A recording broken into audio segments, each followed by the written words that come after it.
Today we had a very important conversation about early childhood English learning in a playful way with the CEO and founder of Moomin Language School, Anu Guttorm. She takes us back to the founding of the Moomin Language School concept, why she thought it was so important for her young children to learn English in a more fun way, and to the years of the pandemic and how she struggled personally also to survive the pandemic and have her company survive in the middle of having a third child. She really has an inspiring story about how a mother really lives her passion and also makes a fantastic business come alive. All the way now to offering the solution to Latin America. They recently launched in Colombia and are also active in Peru.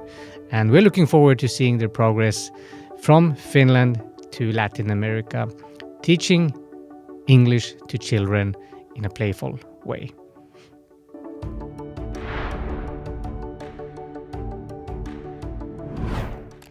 Anu, welcome to the podcast, or bienvenida. Thank you so much. Buenos días, Yoni. ¿Cómo estás? Muy bien, gracias. Encantado de tenerte aquí. Okay, so we will have this interview in English, but the big news that I want us to highlight in the beginning is your launch in Colombia, my favorite country, basically, on the planet. So please tell us about that and where you are right now, and then we'll go back to your story a little bit later. Okay, yeah, so we had a launch event in July, in the end of July. It was really hot here in Finland, like above 30 degrees.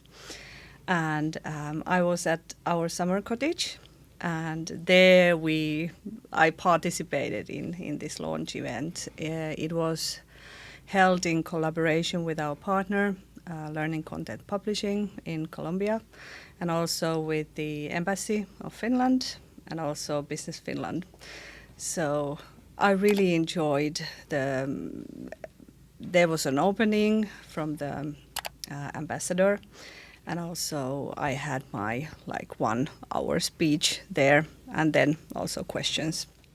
And I loved the questions, really on point, and so there was this really nice atmosphere, which I could sense also through the internet. So it Fantastic. was really And Moomin Language School is what you launched, and we're focusing on the English language for children and in a playful way. So can you summarize a little bit the meeting and your highlights when it comes to your points? So what is your focus now in Latin America, in Colombia and Peru, where you are also now present? What is the need in Latin America from your perspective that you're trying to solve for? So Moomin Language School is a digital language learning service for early education organizations.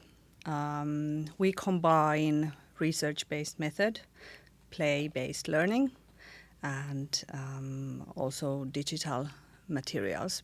So it's this kind of, we call it digital language immersion. So children learn by playing, and it's very natural way for them to learn.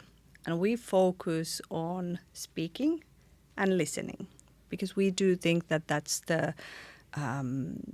it's good to start with those ones, because that is what we learn naturally. We start by listening and repeating, stumbling with the words, and there we slowly build the language and the kind of rhythm for the language.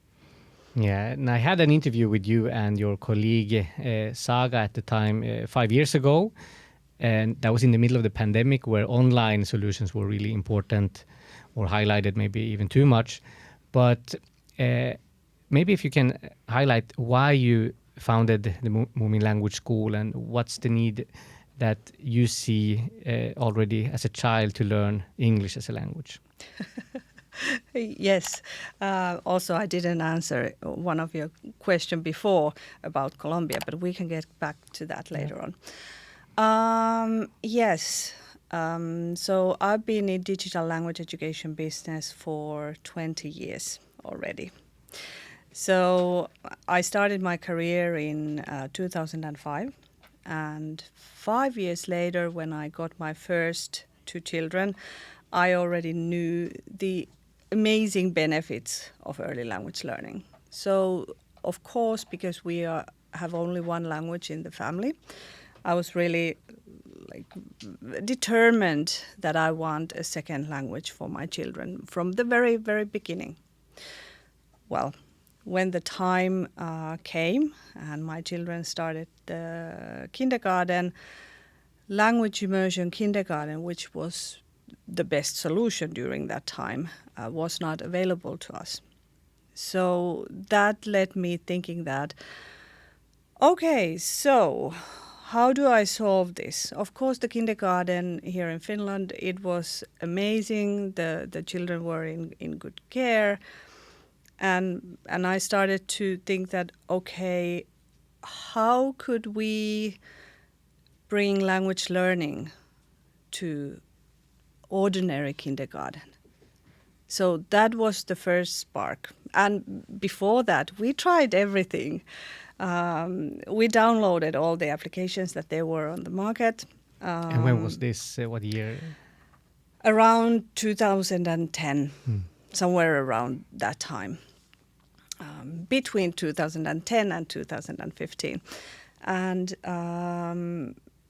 so I could see that there was something about that. My son was playing this game with numbers. So there were some kind of balls and he really enjoyed. So he really quickly learned to count to 10 in English, but he didn't count in Finnish yet. Wow.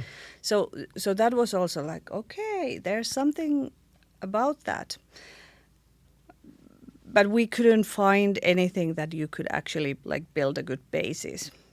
Also, I tried online teaching. So my daughter, she had a teacher, I think from the UK. So, but it was really, really challenging. I had to sit next to my daughter. It was after my work day. She sat in front of the computer. And there was the teacher doing all kinds of things. And my daughter kept whispering to me that, "Mom, I don't understand anything." And I was like, just look at the teacher, not me. And I thought that, okay, if we continue doing this for next 5 years, no thank you. So we tried different kind of. There was also language club that my daughter took part in, but she didn't enjoy that a lot. She was also 4 years old, and she brought this kind of book home, and so I kind of sensed that there is something missing, because language learning for young children, it can be like a spark of joy. If you approach it in the right way. Yeah. So this is the beginning where we started, and because I had worked already for several language teachers for many years, so then we started to put together a team and try to figure out that what is the best way to utilize digital material, but also support great teachers that there are out there so that they can support children learning. Yeah, because something that we've been missing in the digital world is the focus on the pedagogy and also the playfulness that Finnish education model is quite known for, and that is a central part in your solution.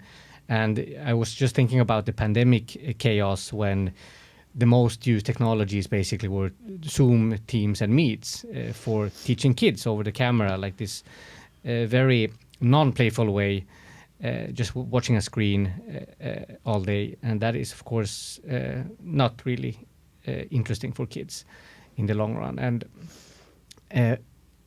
so I want us to really make sure that you promote a solution that is digital, but that is really taking advantage of the need for playfulness, maybe movement, and all these things that are necessary for children. Creativity and arts and crafts. And please summarize those key elements in your solution that really highlights what is important for children to find it joyful to learn? Yeah. So when I started to put together the team, the idea was that, okay, I need to get people who understand children's overall development from the very, very beginning. So we have been working with early education specialists and also someone who understands how we should build the curriculum. So we have a curriculum, and on top of the curriculum we have built a storyline. So bit by bit, by using our material, and there is a time limit because everyone is there is this constant conversation about screen time. So also we don't want to kind of stress the children too much. Of course, if you are in front of the digital device, you get a lot of like input. So there is a time limit which makes the life for parents and teachers easier. So you can limit it to 15 minutes, for example, per day. It depends on the child and their attention span. But that was the like beginning. We wanted to make sure that there is a proper basis and proper curriculum behind the service, and then we started to like build the activities. So our application, the child has a very, very active role. So they have to think how to answer, and so there is a big difference between like passive use of digital device and active use, and we go for the active use. So they are active learners with the application. And if I summarize how our method works, so we use a learning application. So it's a very good tool to build up vocabulary, grammar, language structure, and pronunciation. So you can record your own voice, children love their own voice, and you can compare it with the native speaker model. So just like you learn your mother tongue. And it's been very surprising for me because the children, they want to get it right. They listen and they like repeat, and they really want to get it right from the beginning. So their ears are very like sensitive to getting it right because that's the method how we learn our mother tongue. Yes. So that's the part of the application. Then we bring the learning to another environment. So we have playful materials we have playful materials for group learning. In real life. Yes. Okay. So, for example, when the children go to kindergarten, they can have a small round table and they can do their like daily practice with the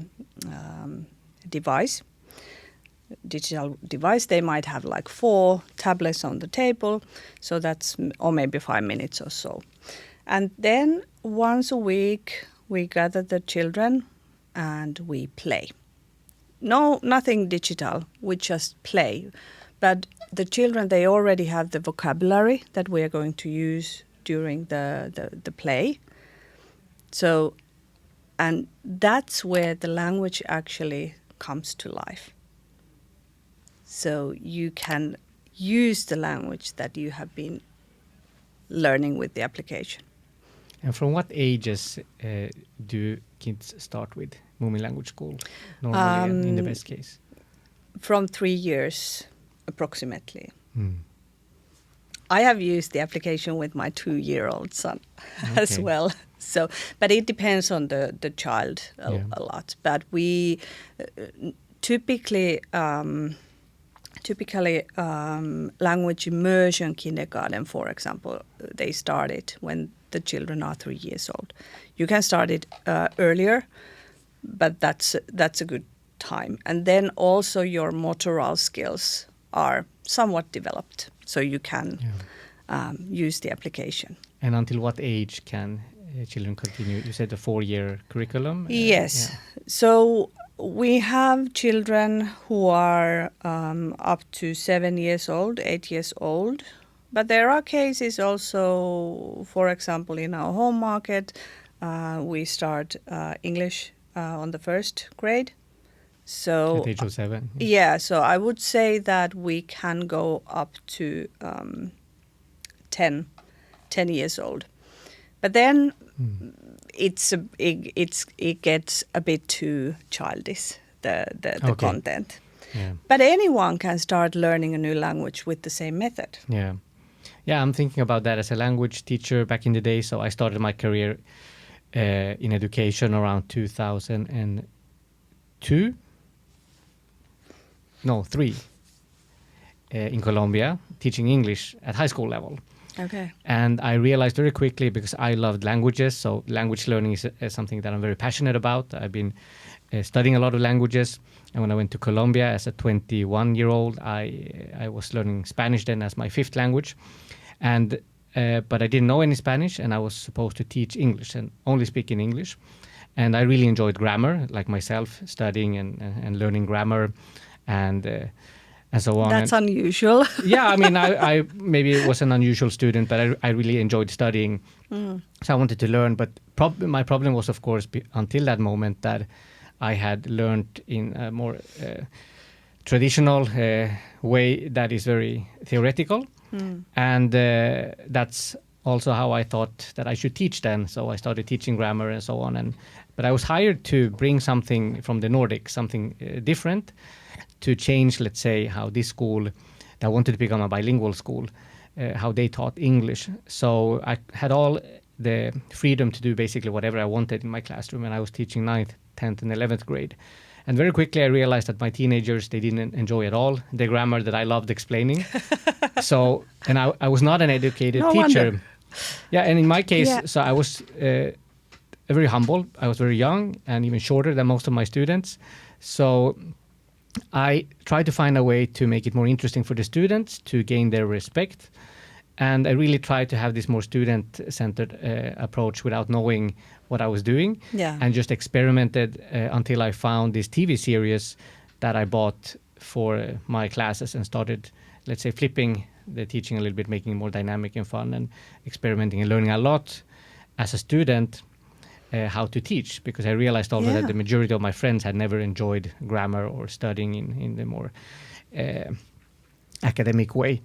And since then I've been very interested in changing how we learn in general, but when it comes to languages in particular, that we really need to practice more in real life. And then I learned Spanish in 3 months, dancing salsa basically, and had a completely different experience learning Spanish to a very high degree without really paying attention to grammar much, then beyond having my verb book that I consulted now and then. But so I had an experience, and I also realized, or I was a tutor to kids, like a private tutor teaching English to kids. And I also realized there was a lot of need in Colombia, specifically in Latin America in general, to learn English, and parents were really stressing out about teaching the kids early on, as early as possible, and even before school, like even before preschool, so at 4 or 5 years old, they had these private classes in French, German, and of course in English. But that was very stressful for the kids, and it was not really what I then learned when I came back to Finland and really got into education, that we have a completely different approach in Finland. And I would like you to highlight the Finnish approach and then the values that you have. You mentioned a little bit, but really highlighting the values that you have in the Moomin Language School that are also connected to the Finnish, let's say, pedagogic model that makes learning more fun and not at all that stressful as it is in, let's say, in Latin American countries that I know. Yes, well, first of all, I must say that you have a very beautiful mindset in terms of, like, when you, that's the best part of being a teacher, when you can see that, okay, this is not working.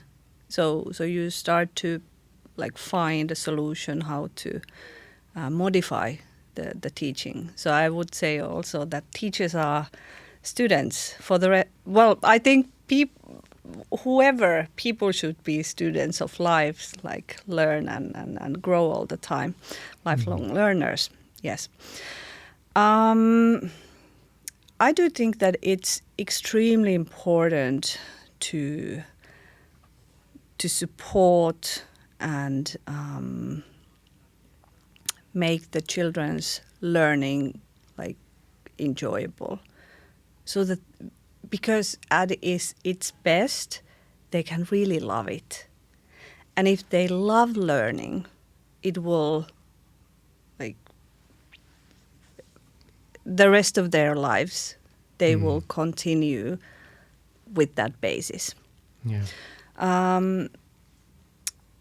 Finland is really focused on, especially in early education, also on the first and second grade.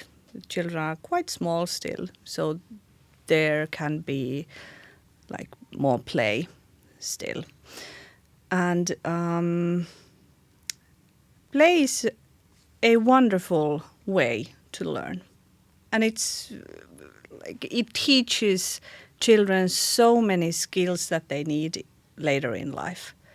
They practice how to communicate with other people. They solve problems, and so we utilize that important aspect a lot. So with Moomin Language School, of course, we do have a very, very proper curriculum at the back. So we trust the process. So you will be introduced to the words, to the sentences, to the language structures, bit by bit. But there is play involved all the time, because you have to love learning. If you don't love it, you're not going to learn. If it stresses you, you don't learn. So we talk about this active filter. So if you are stressed, nothing comes across. But if you are kind of free, there's this flow.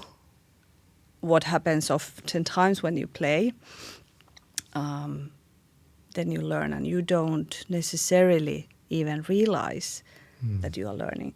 So I think this is something that is very different when we go outside the Nordics, maybe outside Europe, especially in primary schools, and in some countries children are starting school quite early.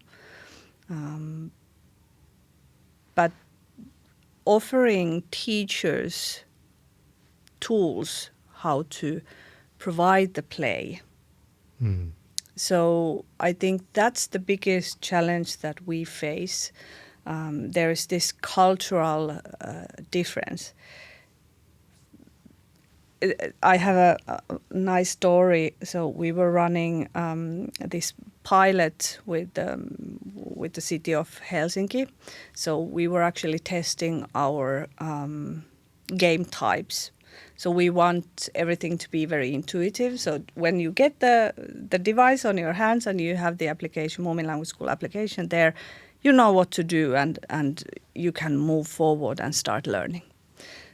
Of course, we developers and we have like in our minds that, okay, it's very intuitive, but not all the exercises are that intuitive. So we did observe like hundreds of students like checking our product. Okay, now I remember what I was supposed to say. So I brought the whole team, like maybe one by one, but like each and every salesman and woman in our team, they were sitting on the floor with children, because I wanted them to experience what it is to play with the kids. you have to see it and you have to dive in. I'm there, sitting with the children, and because that is also the way you can connect with the child. Yeah. If you stand up, so you are so high, and because you need to see in their eyes, and that also helps you to manage the group when you have the deeper connection. That hey, I'm here. Yeah, that's really what the language should be about, the connection, the real connection, the communication, the conversation, when you actually learn how to communicate using the words in whatever language. And I think the communication skill is something we're losing. So I didn't have any communication skills when I went to Colombia. So I had a lot of theory. I could speak almost 4 languages fluently, but I couldn't communicate with people. So I was very shy still. Coming from the Nordics, I couldn't interrupt people. Now I'm interrupting maybe too much coming back to Finland because I was really taught how to communicate in Colombia like with real people. And I mean, everyone is real people, but really when the actual conversation is much more important, the connection, the social connection is more important than your theoretical knowledge and so on. So, but I wanted to go to the skills also and the values of your offering, like connected to the Finnish, let's say, curriculum or the Finnish, well, we can go back to the 2014 national core curriculum in Finland for basic education, and maybe use that as a reference point, what you're, let's say, leading up to, where we have, let's say, skills, real skills, life skills at the focus, and not only theoretical knowledge that, if not applied, doesn't really become useful. And you mentioned creativity already, and then I want you to take that also to the characters of the Moomin world that I think a lot of people know about. So that's a beautiful TV series or book by Tove Jansson back in the days that has become a very world famous TV series, and I think it's again I think there's movies even, you can talk more about that also, but why using the Moomin characters for language learning? So you already said something about the playfulness, that it's so much more than just the language. Yes. So what are the overall values? So maybe playfulness is the central element, but skills like creativity and so on. What are the other values that you're promoting in your offering that is actually much more than just learning how to speak the language? Yeah, I do think that we already tapped in to these values. So, of course, like creating a better world, I do think that it does require a capability to connect with people, not just like through language, but on a deeper level, to have that kind of interest in people, and also the braveness to be yourself and meet other people. I think we all go through that part in our life where we feel uncomfortable and we are shy and we are afraid to express ourselves. But I think that everyone has that kind of like wish and hope to be seen and valued the way we are. So I think that's like when we founded the company. And so here I come to the Moomin brand. So which brand from Finland would better describe the kind of educational values that we have? It's about exploration, it's about play, not knowing everything, making mistakes and learning. So I'm very happy that we have been able to collaborate with such a beautiful brand. And that comes through also my personal background. I'm a second generation entrepreneur. My father has been on the market for over 40 years already. So he is definitely a pioneer in digital language education business. Okay. And our family company has been like focusing on adult education and like bringing digital language learning to companies. But of course, when I got my first two children and when I had this realization that I have to use my English a lot, and still after 20 years of using the language, well, nearly on a daily basis, it's not that like free flowing than I would love it to be.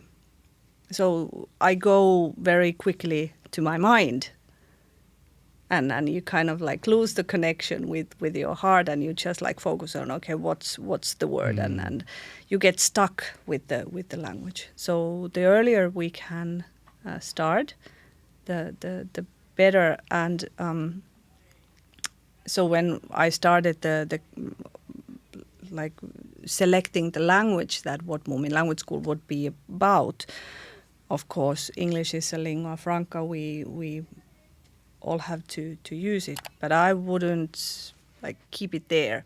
Just continue and add more languages. Yeah, because the more you have, the more flexible your brain becomes. You will stay healthier when you grow older, and also like there are so many benefits also when you start at an early age. Yeah, now in a more connected world, let's say Finland is a good example. We have not always been that multicultural. We've had Swedish and Finnish as two national languages, like major languages. But now English... And Sami, of course, but it's still a very, very small language. Yeah. And it's not really growing. And a lot of people who come to Finland don't really see that as an option. But really, as an option in Scandinavia, Swedish is a big language. And if you in Finland learn Swedish, you get more opportunities. So Finnish and Swedish, I think, should be a minimum for all Finnish citizens. But then also English should also be a minimum requirement that you learn through some kind of learning system, if not the formal education system. But then we have a lot of internationals who are actually helping us learn English better and also learning new languages who don't even have English as a good language. So they are forced to learn Finnish or Swedish, but then with English they kind of manage, but no one is speaking their native language and they're not speaking at the best of their abilities in no language that they use. So English becomes maybe the working language, but it's not really the native language of anyone. So I really see a need for a fourth mandatory language to be really an integrated citizen. And so you can switch between your own language, if you speak it in your family, if it's not the local language. And then you have the English working language that should be very high, and then the local language for the society in general, one of the two that we have in Finland, for example. And I really see that language learning from an early age should not be that difficult as it is in many countries. And it's really, so in Colombia where I was living, it was a big political topic also about how to make the country more and more bilingual, and the difficulty of finding a job if you don't speak English when you search for your first job. And now we have generations of younger children that may be younger, let's say people who have learned English outside of school. But it's not a guarantee that everyone becomes that proactive to learn the language on their own, because it requires a lot of own initiative and sometimes maybe too much. So I just feel that the language, English, of course, is very important, but the more languages, the better. And you should not lose any language in the process. So, of course, you have your own language that you should maintain, where a lot of people, especially internationals, they stop speaking their own language to facilitate the local language for the child. But then I don't see that as a good option either, because you're then not losing the connection with your child that you could have if you spoke both. The mother tongue is the language of emotions.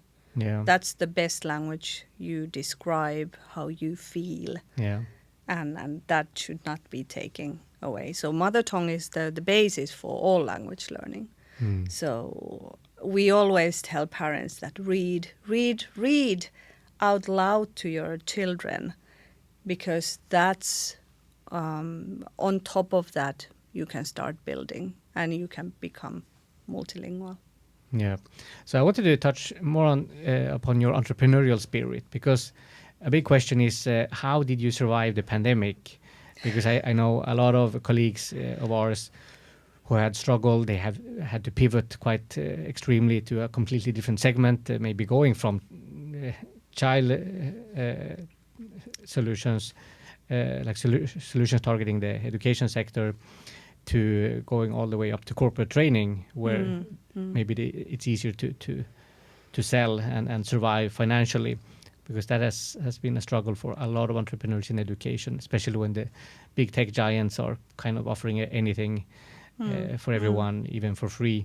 And I don't see that as a long-term solution when it comes to the cognitive and physical development of our children. So let's go to your personal survival the last 5 years, if you want to mention some struggles, talking also to the entrepreneurial need that we need to have as an inspiration to others, and then Sure. to your now maybe focus conversation on Latin America. Okay. Yes, so when we started already around 12 years ago, like we had this idea of vision about Moomin Language School, what it would be.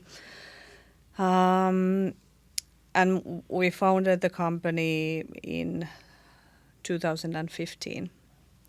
So if I look back at our history, I do think that the digitalization of early education organizations, it was really, really early time during that time. But we really strongly believed, so there was like very clear vision that, okay, we want to bring the language learning. We cannot scale all the English teachers, but we can bring tools that any good early educator can use. Yeah, let's stress that point, even without speaking English that well. Well, What is the it's status? better if you can use some, but it's not fully mandatory. You can still organize, because the teacher's work is to facilitate the play. But like, of course, the better if you can use the language during the class. But you don't have to be perfect. We also have pronunciation model instructions also for teachers. So yeah, but as you highlighted, it's more difficult to learn the correct pronunciation and the fluency as an adult. So if you have language teachers, which usually is the case in many countries, who don't have the perfect pronunciation, then that might not be the best listening model for the children if they could learn from a digital device with perfect English, like native language teachers with a clear pronunciation. That would be, let's say, for the listening practice. So that has been the idea that we can bring, and especially I would say that when we think about language learning, digital tools are very good, because then you can hear, you can practice your own pronunciation. It's about listening and speaking, especially if we want to focus on the communicative skills. So yes. Where were we before that? Yeah, about your starting point and then your early years and the digitalization in early childhood was not really that prevalent. And then so if I continue from the beginning of the launching the company or starting the company in 2015, we grew really fast here in our home market, because there was this kind of like digitalization started like taking steps, and schools and kindergartens, they were like, everyone was like very interested in that. So I think when we started to grow outside Finland, it was around Well, exactly 2019. So very, very like the time when COVID hit. So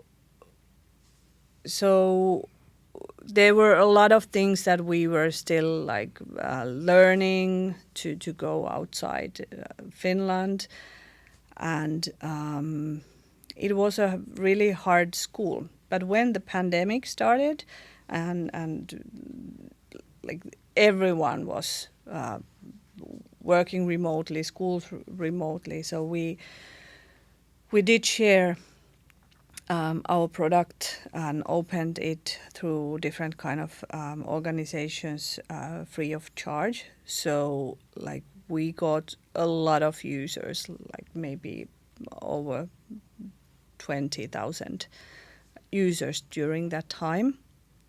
And like really good feedback, and we were really happy about that. And after the crisis started to go away a little, then like closing the deals, we had like happy users, but actually getting them pay for it, it didn't really happen. And what happened to us, and also when I look back at into the history, I wouldn't say that the like 2019, 21, I think that was the pandemic, like kind of crisis time. That wasn't the most difficult. We had like investors on board, we had cash and so forth. So that wasn't that difficult time for us. But a couple of years after that, so from 2021 to somewhere like 2023 or something like that, that was the most challenging time for us, because first during COVID, like the mind shifted. Everyone was like, okay, we have to do digital, but there was this kind of, how do you say, it kind of backfired later on. So we got really a lot of, still were interested in what we were doing, but there was this kind of polite, no, thank you. And usually when we dig deeper, it was due to parents. They didn't want any digital materials to early education. So we started to get more and more no's. And I was like, okay, wow. And then we had to go through like laying off people, and it was really hard time for me personally. And I think it was somewhere around 2000, in the end of 2023, when I kind of made a decision that, okay, let's see, like 6 months. I don't remember now exactly, but there was this very clear target that, okay, I will put myself back into the game.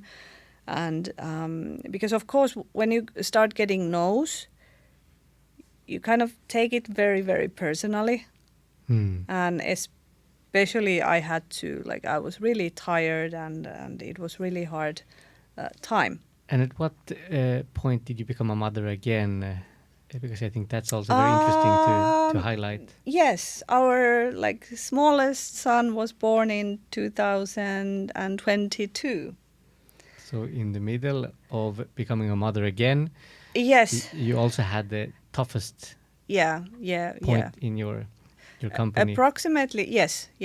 So that also brought me a lot of light, Extra to energy, my and that was the time when I didn't take that so kind of person. Yeah, you had another priority that saw your other problems as smaller, maybe. Yeah, So you got yeah. another perspective. So you don't Can understand. you think that okay, there are more important things in Yeah. your life than like making your business a success. Yeah. But I would like when I was in a bubble for 1 year, like definitely in a bubble. But after that, when I had to get back to work, that was also like a big struggle for me. Like how do I show up when you kind of feel that it's not going to happen? So I had to do a lot of internal work.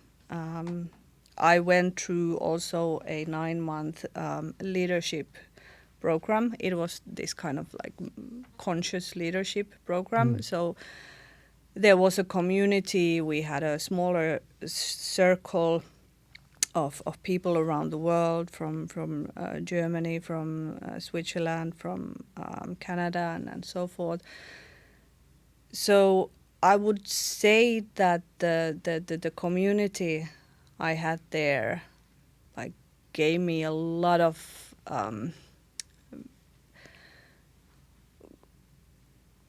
so when you kind of show up in a group where you can share what you are going through and what you would love to do, and especially in this setup, like when we talk about leadership, and you learn at the same time a lot of new things. So it gave me so much bandwidth. So it kind of released a lot of energy, because I was like also carrying a lot of kind of shame. So when you kind of you have this thing in your mind that I have to make it happen, and when you are like I have to make it happen, there is no room for the energy doesn't flow. You know what you know what I mean. So you just like you do too much. And you don't, because you are so stuck with the idea. But when I got my third child, you kind of like relax a bit, and then with this community, we have stayed like we still after 6 months we still meet once a week with the like group. And was that community or the leadership training focused on founders, or was there a specific target, something that made you connect and be able to share with that community? Because I guess it's not just a normal just any leadership course. Because I think LinkedIn is some way behind that training. It's called the Inner MBA. Okay. Yes, and maybe the aspect of like conscious and mindfulness around the topic was something that was intriguing to me, because I know like those principles, how to build a business, how to build a sales funnel, and how to do sales, and but because like there was something inside that needed a little bit more nurturing, I would say. Yeah. So, and I can imagine also that in general, like general leadership principles wouldn't really apply when you really are founder and you're kind of hitting a wall.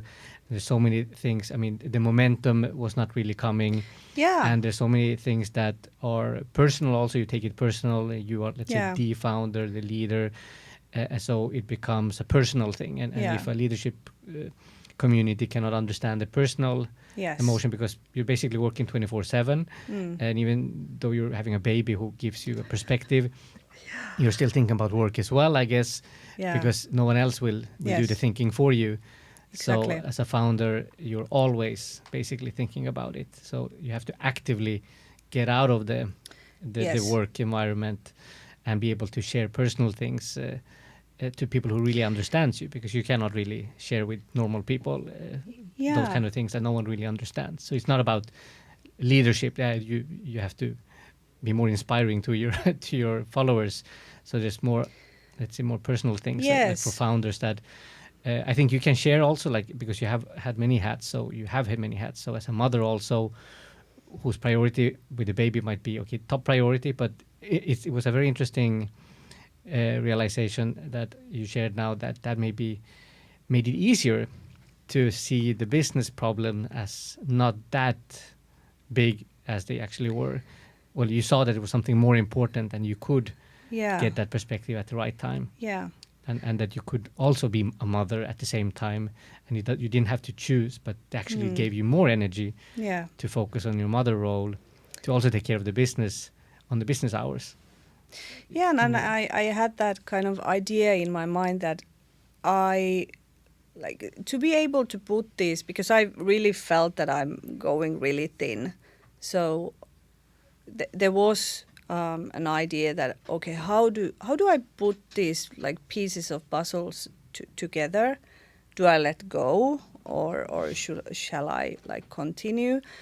So there, I would say that when you have that kind of community to support you, and you can actually say out loud that you are being really, really harsh on yourself, because the self-talk, when like you have to let go of people, and also I'm very sensitive person, so it's like there was a lot of baggage that I had to kind of let go of to be able to like continue. So what happened after that? So when I got that, like when you can talk about in a safe space about those things that are on your mind, and you have a group of people who are driving you forward, they are asking you the right questions, and you are in that mindset that I want to like live my life at my fullest, and I feel that I'm stuck.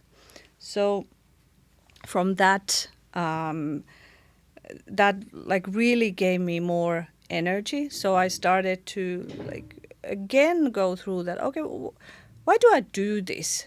Why do I build Moomin Language School?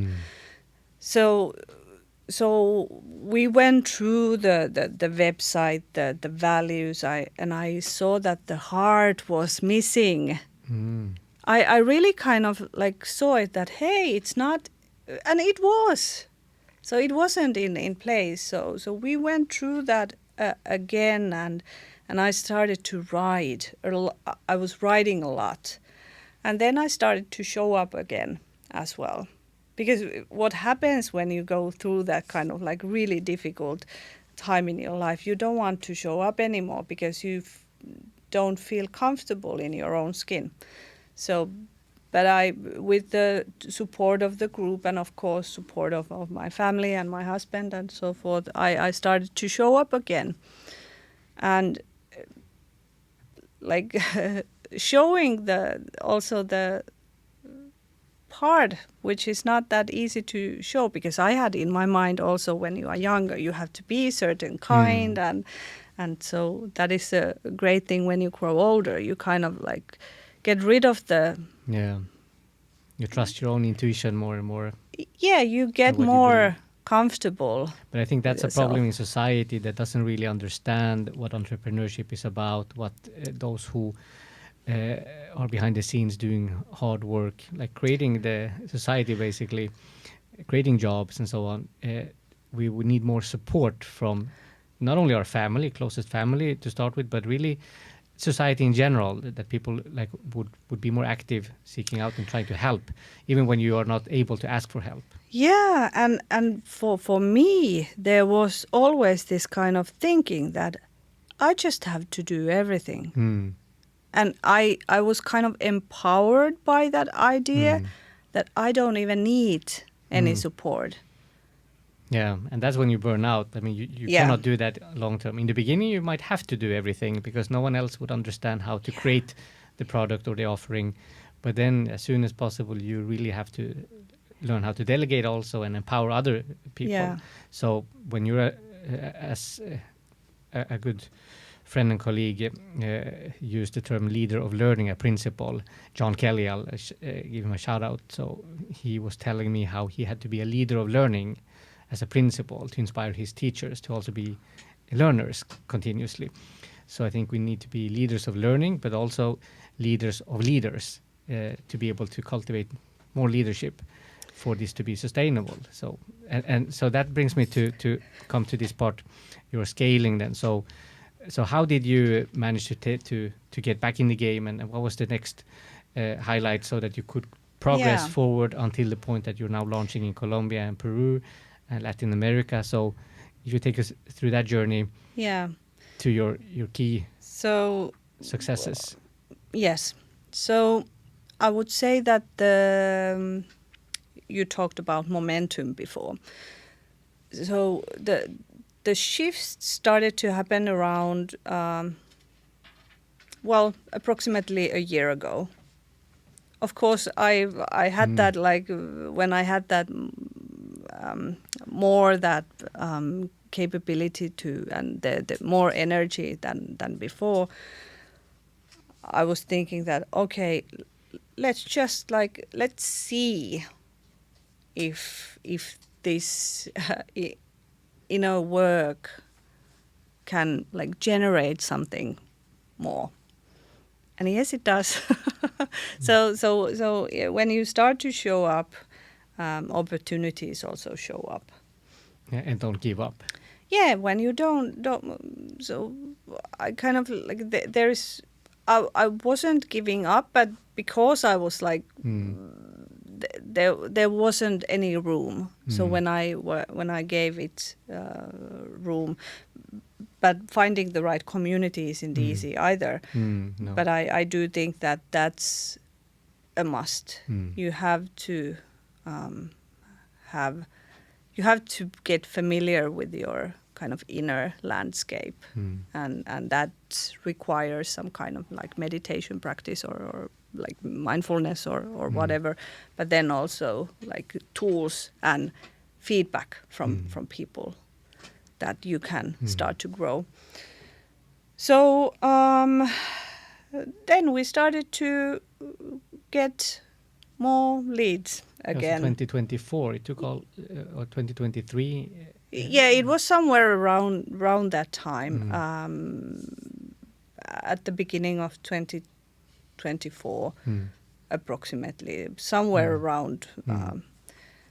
So people, of course, when you show up, people starts to get more interested in what we are doing, and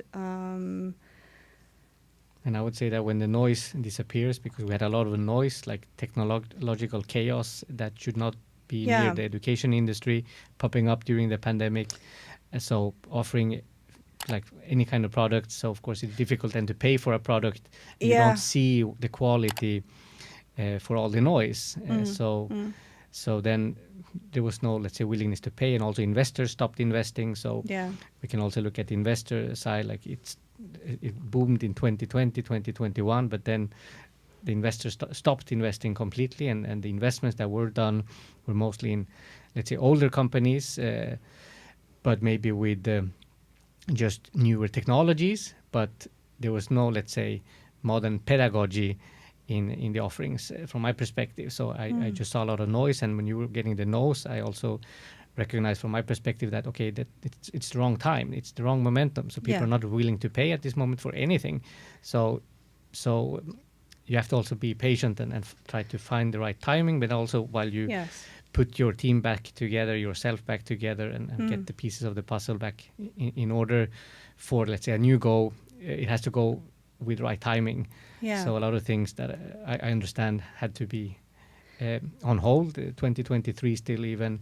But and I do kind of, when I look back, I do think that period, those couple of years, our clients saying no or opportunities saying no, I think that's actually a good thing, because then like you grabbed everything that you could get during COVID. After that, you said no to everything. And now it's a time when you are actually making decisions and steps. So I kind of think that the momentum is like now the early education is also taking steps towards digitalization globally. And we are better at communicating our values. And also this led us to kind of set the partner or reseller criteria in a new way. So we were really aligned that, okay, what kind of people we want to work with and what kind of experience we want these companies to have. So when you are very, very aligned, I do think that now, for example, in Latin America, we have found a partner who understands quite a lot of the values that we bring. And they are like he and the leader and the team, they are very good at communicating what we are bringing. So then it's easier.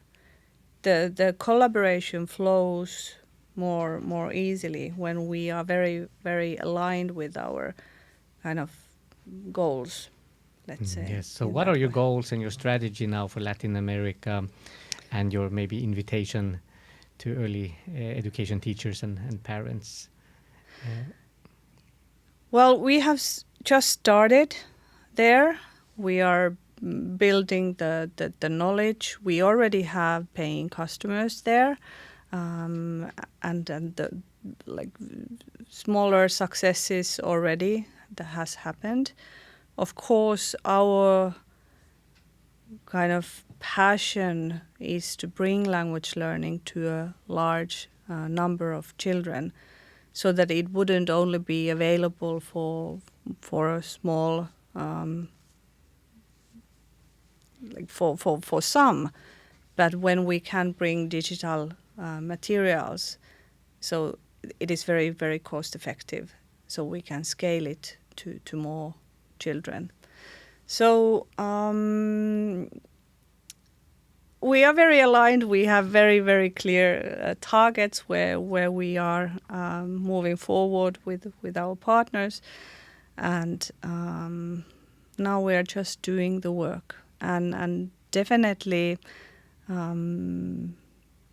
it's a big change for many. The product itself is really, really easy. You just start using it. The mindset, how you like work with children, it's a little bit different. But as long as you are a teacher and an organization with a kind of who cares about children's overall healthy development and joy of learning, welcome and work with us.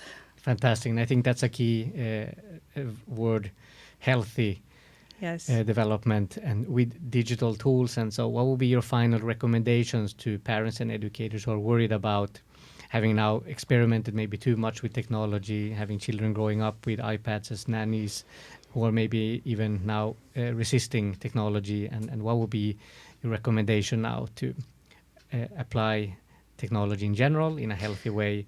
Yes, for educational purposes. Yes, I do think that it's very important for children to learn that digital devices can be used for different purposes, not only for entertainment. So there should be time, and because the world is like full of digital devices, we all know, but we have to be able to learn how to use them wisely and consider the child and their development. So I would say that let's bring those tools to schools, but let's be very, very mindful when we are designing the products for young children And also when we are teachers or educators selecting the products, like you have to check what is the background of the developers, is their educational background, does it provide a curriculum, does it take into consideration like child development, especially in early education. Yeah, so important. So let's just all be very, very mindful what we are doing. So I do think that that's the way we can serve the world best. Fantastic, I think so too. And where can people find your solution and more information about you, your writings? Moominls.com. You can find us and also our partner there. So go and explore the website, but also you can find us on social media, in Facebook, in Instagram, and also in LinkedIn. And please feel free to follow me, because I'm very, very active, sharing very openly my journey as a leader, as a mother, and as an educational entrepreneur. Fantastic. And what platform is best to follow you on? I would say LinkedIn. LinkedIn. Yes. Fantastic. So moominls.com, languageschool.com, and Anu Guttorm. Yes. It was a fantastic pleasure to talk to you again. And thank you so much. And hope to continue the conversation also off camera. We will. Thank you. Thank you. Thank you. And ciao, ciao.